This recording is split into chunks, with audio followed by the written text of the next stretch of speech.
Well, good evening, everyone, and thank you for staying up for, of course, 48 Blitz OT. I'm digital host AJ Wiest, and we have 48 Sports Director Carl Prather. He's going to be joining in momentarily. He is getting ready to go on right now. But until then, we got some high school football, of course, to talk about here in North Alabama. And wow, what a beautiful night for some football, a beautiful October night for some football. I've seen some photos that you all have sent over. That sunset tonight, truly unbeatable. And, you know, this time of year is what football is all about. There's just nothing quite like it. So absolute beautiful night here in week 6 now of high school football here in North Alabama, of course. And this week featured a plethora of regional rivalries, and who doesn't love a good regional rivalry? The first one, the 48 game of the week this week, of course, the Athens Golden Eagles flying over to Muscle Shoals to take on the Trojans. Very good game there. Both were undefeated in region play. That would be 6A Region 7. The Trojans defend their land, however. They take the win 56-35 over those Athens Golden Eagles. Very exciting game there. 48's Cam Durr was at the game, and she will have more for you all coming on later in 48 Blitz OT, of course. So make sure to stay tuned and hear from the Muscle Shoals head coach, of course. But that was the 48 game of the week. Another regional rivalry. After taking a non-region loss last week to Coosa Christian, the Fife Red Devils, they rebound tonight with a huge 3A Region 8 victory over the Sylvania Rams tonight. Fife wins that game at home 49-17. Another big regional game there. And also, we got to talk about North Jackson. They won a tight one tonight in 4A Region 8. The Chiefs played, of course, regional opponent Madison Academy, and they got a tight win over Madison Academy, 18-12 the final. They remain undefeated in region play. So the North Jackson Chiefs, shout out to them. And another game we were following pretty closely as we were updating the website tonight. We saw that Whitesburg Christian had a late comeback victory over Holly Pond tonight. Whitesburg ended up winning a close one, 25-24. But at one point in this game I was watching, Whitesburg only had 11 as Holly Pond had 22. I believe this was in the third quarter heading into the fourth. But Whitesburg pulled out the victory, 25-24 over Holly Pond.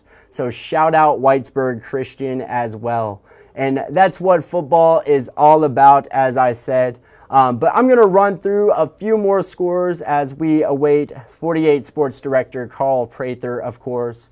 A game that went into 4 OT, 4 overtimes, Fairview and Russellville. And it was a barn burner, absolutely. Fairview getting the close, very tight victory over Russellville. Fairview won 50-49. And that is what I call a barn burner if I've ever seen one. 4 OTs. So here we are, 48 Blitz OT. We got to talk about the OT game, of course. Of course. We got to. Another good game. This is, of course, in Region 3 or 3A, Region 8. Geraldine getting the win over Collinsville. Geraldine won 41-27. So another big victory there for Geraldine, of course. Bob Jones getting the win over Sparkman. Bob Jones won that one 56-37. But I want to hear from you all. I'm not seeing any comments right now on Facebook. You know, that just makes me very sad. Shout out some of your favorite teams here in North Alabama. Did they get the win tonight? Did they just fall short? I want to know. That's what we want to know. We want to hear from you all, of course. And I'm going to run through a few other scores. Southside, they got the win over Mae Jemison tonight, 27-6. So shout out Southside as well. Huntsville fell to Austin, and it was not a very close one. Austin got that win, 38-13. Austin, a very good team this year. They are certainly impressing me. Another team that's impressing me this year, of course, is Pisgah. They got another huge win tonight. So shout out Pisgah. Mars Hill Bible, that's another one. 42-7 over Rogers. So that was a good one. Fort Payne and Buckhorn. Fort Payne got that win 42-7 over Buckhorn. So certainly a good one there. And without further ado, I believe it is now time we toss the ball over to 48's Carl Prather. You all enjoy 48 Blitz OT, and I'll see you next week.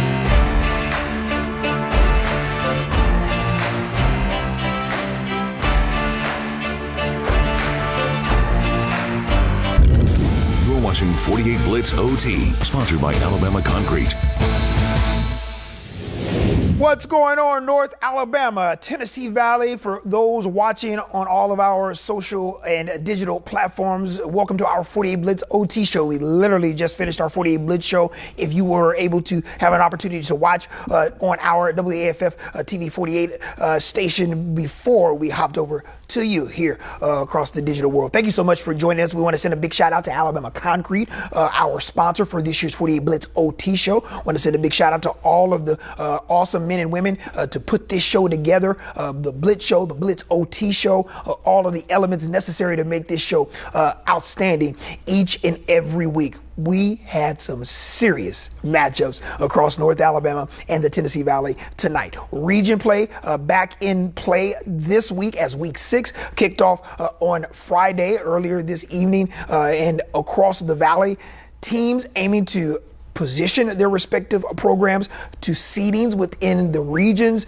to try and all important to get those big playoff berths at the end of this month, including our game of the week. On one side, you got the Athens Golden Eagles, undefeated on the season, making the trek over to J.F. Moore Stadium to take on the 6th-ranked Muscle Shoals Trojans in Class 6A football within the state. Great atmosphere, as you would imagine, a ton of fireworks to get everything going tonight for our 48 Blitz game of the week. Our own Cam Durr was there for all of the action and has more. A couple of former teammates going head-to-head tonight for the 10th time as Athens and Muscle Shoals face off in a crucial region game. Well, an eventful first quarter, to say the least. Trojans already up a score after their first drive, but how about the answer from Xavier Edwards? A 52-yard touchdown run. Athens up 1 after the successful 2-point attempt. Muscle Shoals says, "I'll raise you one."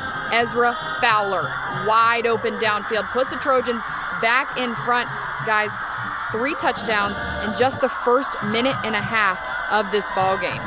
Later on, Athens staying right with Muscle Shoals. Brogan Gross connects with James Newby, and we're all tied up at 14 apiece. Well, Muscle Shoals, they get a boost of momentum, and they go up by 2 scores in the second quarter, thanks to the duo of Jaquez Green and Natarion Hampton. Golden Eagles, though, they're going to get one back when Brogan Gross takes to the sky. Tyus hauls it in 28-21 in the second quarter. And before the half, Muscle Shoals responds with a 59-yard touchdown pass. Samuel Clemens to Jaquez Green. 8 combined touchdowns in the first half alone. Trojans lead it 34-21 at the break. You know what I love about this contest, as Muscle Shoals comes away with a 56-42 win tonight at home. Both teams aggressive, aiming to win this game, but doing what's necessary to try to put their respective teams in position to win. And the winning coach did just that tonight. Is none other than the Muscle Shoals Trojans coach, longtime head coach Scott Bazin, who joins us right now via the phone. Coach, first off, congratulations on a monster win for you and your program tonight in region play.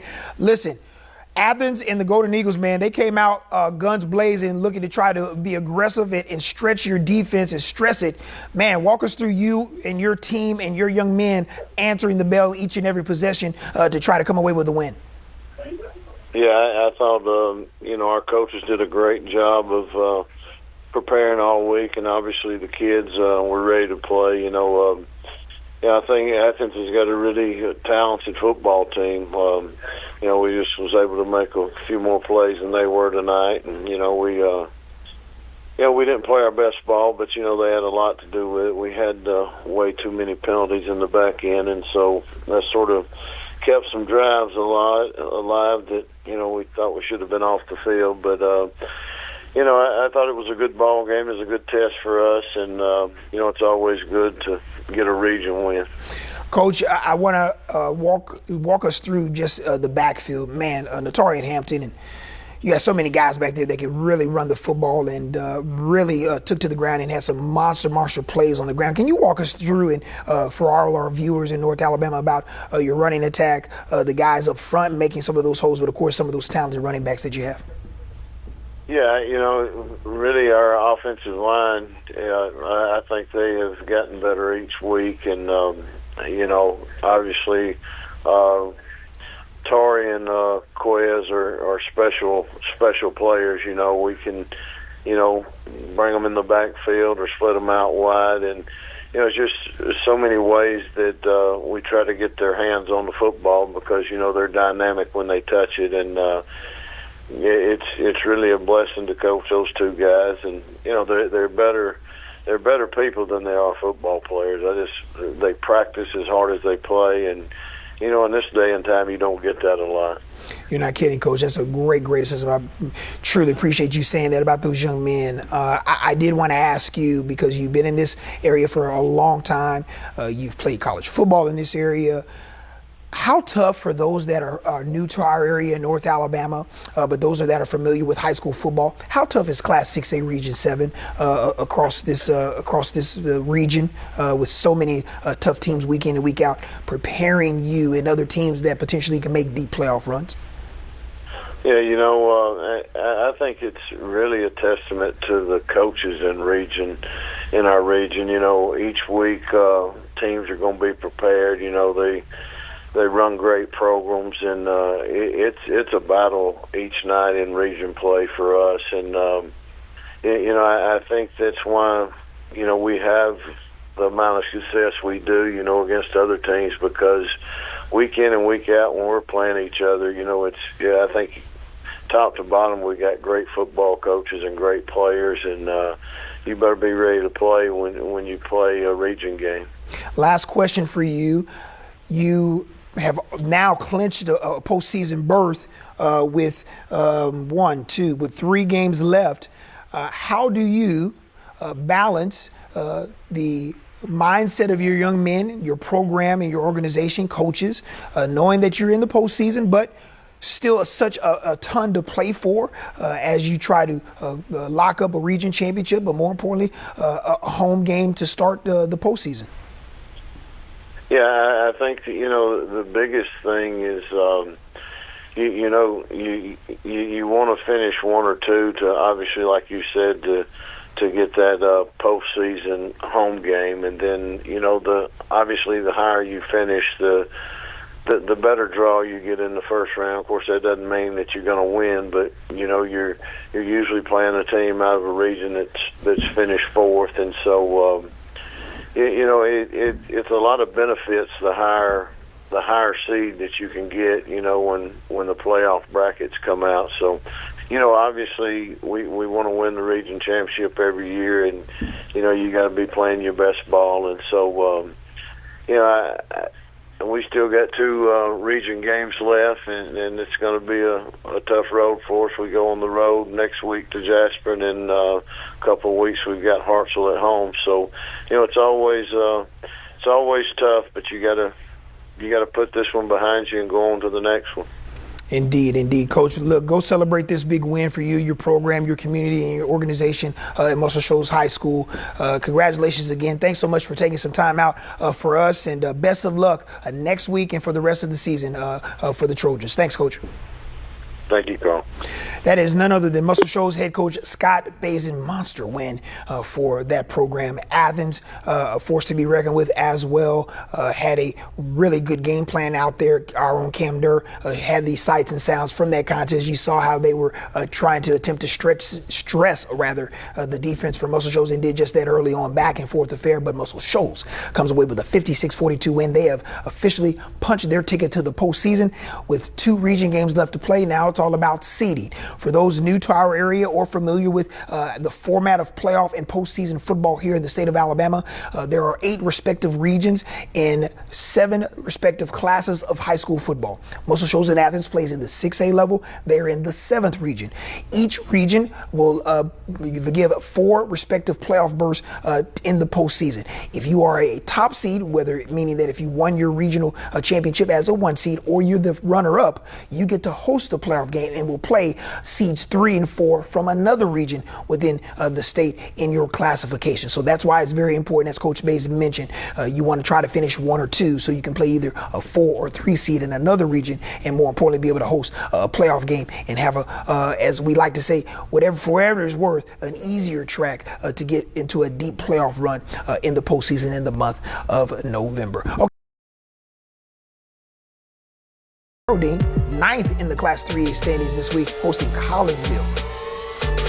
John Begway breaking through at the 1-yard line. First 6 points of the game for the Bulldogs. After the PAT, they would lead 7-0. Same number, different team. Panthers, Quintavious Rogers.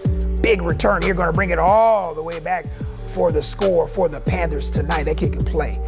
Collinsville's a good football team. Panthers would also break through the pack at the 1-yard line for their second score the night later in this contest. But in the end, Collinsville gets a big win. Michael Davis does a fantastic job with that group. They win 41-27. Class 4A Region 7, 10th ranked Central Florence. Tied for first in the standings, facing Destler, who came in tonight 3rd in the standings. How about Central going back and forth? That's a quick strike from Destler. That's Price Thornton, Garrett Reed, touchdown. First 6 of the board, Wildcats with Anthony. You see Hunter Paulman get loose, sprinting and throwing out a quick stiff arm after a handoff from Jackson Brewer. Going to go into the end zone here as well. And then both quarterbacks going haywire. Destler's Price Thornton once again going to find Garrett Reed for a few yards for a first down, and then Evan Handbag going to take it, still going, rumbling, stumbling, fumbling, but look at Destler. Patrick Malone incoming. How about a big win, beating previously undefeated Central Florence tonight, 21-14. So big wins there across the board. We have one Debbie Gray asking for the score in the Grissom-Gunnersville game. Gunnersville got the win tonight. We'll get that final score to you if Katie and everyone in the production, so I call it the Starship Enterprise in there because it's that's a lot of TVs and a lot of buttons to push in there. But we'll have that score for you too, Debbie, here momentarily with Grissom and Gunnersville. That was a non-region matchup. Grissom in Class 7A, stepping out of 7A play, and they were taking on Gunnersville, the number 1 team in Class 5A, stepping out and playing in that non-region contest. So, yes, sir. This is Clark Simcox talking to us in my ear right now. Clark is asking,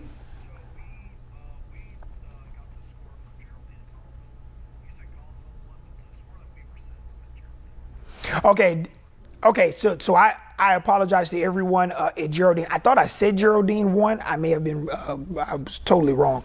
Geraldine gets the win over Collinsville. Big shout out to Michael Davis and company for that big win. Geraldine, 9th ranked team in Class 3A, they get the win at home. The Bulldogs take care of the Panthers of Collinsville.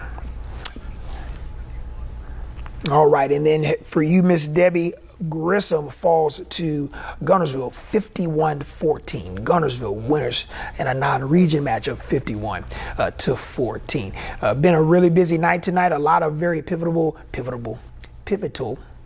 I said fire and pivotal. Getting late. What is it? 10:52. Pivotal games across North Alabama, including in Class 7A Region 4. I mentioned we have 7 classifications, the highest classifications at the 7A level. Region 4 has all of our teams at that highest classification across North Alabama.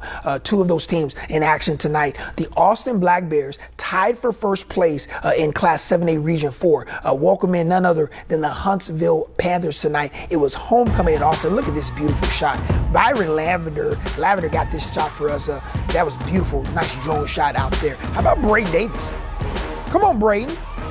You know, you got to be a good football player when you got towels and stuff in the back rib flap there on the back. That style, you got to be able to back it up with some play there. That was a touchdown for the Panthers. Answers returned from Austin, J.L. Davis to Jackson Potter. That's really a dangerous connection with those two. Austin would lead at 31-13 at the half, and they would go on to get the win tonight. Final score 38-13. The Black Bears remain undefeated in region play. 7A Region 4, we continue. James Clemens, the other team, tied with Austin for first place. How about a 50-yard field goal from Chandler Dixon? Get it on through there, 81. That would be good. Back comes James Clemens. They have a stud at running back, folks. He's a true freshman. Yes, he's a freshman, 9th grader. Number 3 in your program and number 1 in your hearts. Anthony Gideon Jr., hard run down to the 7-yard line. And they just say, hey, feed 3. And they indeed do just that. Hard running to the end zone. James Clemens, 28-17. Congratulations to James Clemens. So Austin and James Clemens remain undefeated in Class 7A Region 4 and within those standings. Here's our scoreboard. Here's a few games from Thursday night. Had a handful of those. Hackleburg, big win on the road against Vina, 46-0. Decatur gets their second win of the year on the road against the Eagles of Columbia, 42-16. Blue Hope also big winners on Thursday night, 62-38. Decatur Heritage with a squeaker. They win 16-13 over Faultville. Pisgah, number 1 in the state. In Class 2A on the road against Sandrock. They get a big win, 40-19. Lauderdale County, no problems with Clemens. They win 51-6. West Morgan all over East Lawrence tonight. Whew. West Morgan's got it going, folks. Drew Phillips is a good coach. 69-6 there. Haddon gets their second win in as many weeks. They take care of West Limestone 28-20. They also had our player of the week for 48 Blitz this week. Tashawn Love, quarterback there, brought home top honors for last week's play in that win over Westminster. But tonight they get a win over West Limestone 28-20. How about Randolph? Big winner tonight over DAR 56-28. Fairview needed overtime to win 50-49 over Russellville in a shootout over in Franklin County. Scottsboro, no problem. They remain undefeated in region play. They win 40-7 over Brewer. There's that Gunnersville score we just mentioned for Debbie Gray, 51-14 as the Wildcats of Gunnersville gets the win there. Hartselle, how about a squeaker? That's a tough place to play in Bearcats country. Hartselle gets a win. They remain undefeated there in region play. All eyes on a potential matchup for a region title between Hartselle and Russell Shoals in 2 weeks. They win 10-7. Fort Payne all over the Bucks of Buckhorn over at Tommy R. Ledbetter Stadium, 42-7. Gaston City, no problems, with lead 55-0. And Southside Gaston takes care of the Jags of May Jemison 27-6. So big night for a lot of our region matchups. We continue with more region matchups coming up next week as well. Some big matchup, potential region championships on the line that could potentially be our 48 Blitz game of the week for week 7. We shall see, but we'll announce that on Monday night during our 6 p.m. newscast. All right, we got our plays of the week, folks, and get ready to cast your ballot. Here's play of the week, nominee number 1. So Bob Jones with a fumble. Well, check this out. Bounces on the ground right into the hands of the Bob Jones runner there. Runs into the end zone for the score. Play number 2 is going to be a tip drill courtesy of Fort Payne. Interception for a score. And then, of course, New Hope here. This is going to be a long punt return. We're going to just show it to you as well.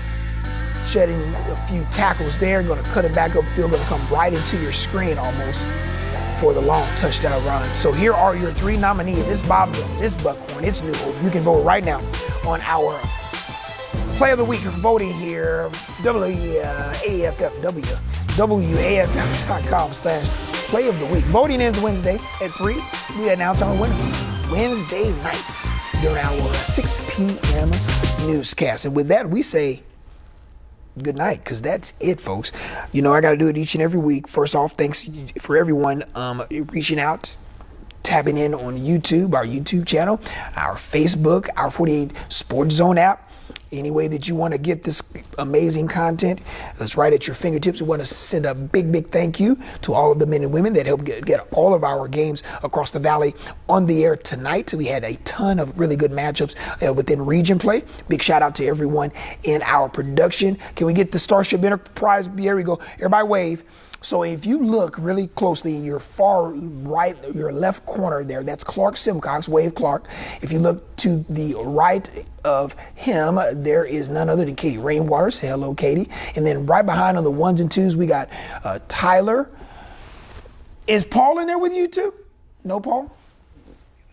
Paul is out tonight. So we have three of the best to do it in the our Starship Enterprises, I like to call it, TNP. They do a fantastic job. They are punching a ton of buttons. There's a lot of TVs in there too. I don't want to touch any of that stuff because I'll probably shut the station down. So don't want to do that. But big thumbs up. We appreciate everyone. I mean, we're talking about people. Okay. Thank you. Clark said we have the nuclear meltdown codes just for you because I would find a way to mess that up. But we want to, once again, seriously, truly appreciative for so many men and women to make this ugly mug look good each and every Friday night throughout the week. So many elements are put within the week leading up to this Friday nights to get this show off and running. So truly appreciative, truly grateful for all the hard work 7 days a week to make Friday nights possible. All right, we got college football tomorrow. Has everyone caught their respective breaths from that Alabama-Georgia game? I hope you have. The Crimson Tide headed up to Nashville, Music City. They're going to take on Clark Lee and the Vanderbilt Commodores tomorrow, 3:20 kickoff for that contest. My teammate Cam Durr will make the trek up I-65 to have you covered for that SEC matchup. Alabama A&M Gulf Coast Classic down, first game within the Southwestern Athletic Conference for the Bulldogs. Remember, they had a game postponed last week against Florida A&M due to the unfortunate devastation that Hurricane Helene left in Tallahassee and, of course, beyond. Prayers for all of those affected across the southeast part of the country. But the Bulldogs had basically 10 days off plus to prepare for their matchup. They're going to be down in Mobile. We'll have sights and sounds from that contest inside Ladd Peoples Stadium as they take on the Jackson State Tigers there for that Gulf Coast Classic. Big game to start the year, potentially 1-0 for the Bulldogs. The UNA Lions, North Alabama Lions, will be over in Florence. They'll be at home, eyeing a potential second straight win in as many weeks. They got a big win over West Georgia on the road last week, looking to do the same against Utah Tech. The Lions will also be hosting the 1994 national championship team at the Division II level that won that national championship 3 straight for the Lions. The game of the week coaches Cody Gross and Scott Bazin on that team, teammates for the Lions during that time as well for North Alabama. So some big matchups. And of course, the Auburn Tigers going to play in the Deep South's oldest rivalry, usually set for the month of November. Now we have it in October. Auburn looking to try to bounce back and get a monster upset on the road between the Hedges in Sanford Stadium against the Georgia Bulldogs, looking to bounce back in their own respective right as well. Got NFL on Sunday, Monday Night Football, but you all may not know this, but starting on last night, we will have either a college football game, a pro football game, every day, literally, from yesterday through the day before Thanksgiving. I'm not making this up. Every day from today, tonight, all the way through until the Wednesday before Thanksgiving. You won't have any games right there. You can get your turkey and all that stuff squared away, but we will have a football game, at least one, at the college or pro level each day from now until that Wednesday before Thanksgiving Thursday. So yeah, get excited. We got a lot of football to get to. We got a lot of football to get to next week for our 48 Blitz OT and 48 Blitz show next week. We'll have you completely covered. We announce our game of the week next week as well. Our play of the week voting live right now. So a ton to get to as we enter into week 7 of the high school football season. Literally 2 more weeks of region play before teams start clinching region championships and seedings, the whole nine. And we end the high school football regular season the last Friday of this month. So get excited. We're getting ready for the push toward the playoffs in Championship November, as I like to call it, as everyone attempts to try to reach the Super 7. Protective Stadium in Birmingham the first week of December. For everyone in our TMP, everyone in this studio, for all the men and women that provide such great coverage and help for yours truly and our sports team each and every day, we thank them. We thank you for watching. As we leave you with the old Starship Enterprise, we may just fly off somewhere. We may just fly up to Lawrence County or Florence or Pisgah, Gunnersville. I'll just start naming cities. Everybody wants to go home though. 11:03, folks, Central Time. We thank you again. Enjoy the weekend. Enjoy the games. Take it easy. Get a little relaxation. We'll see you next week on our 48 Blitz OT show. Have a good night, everyone.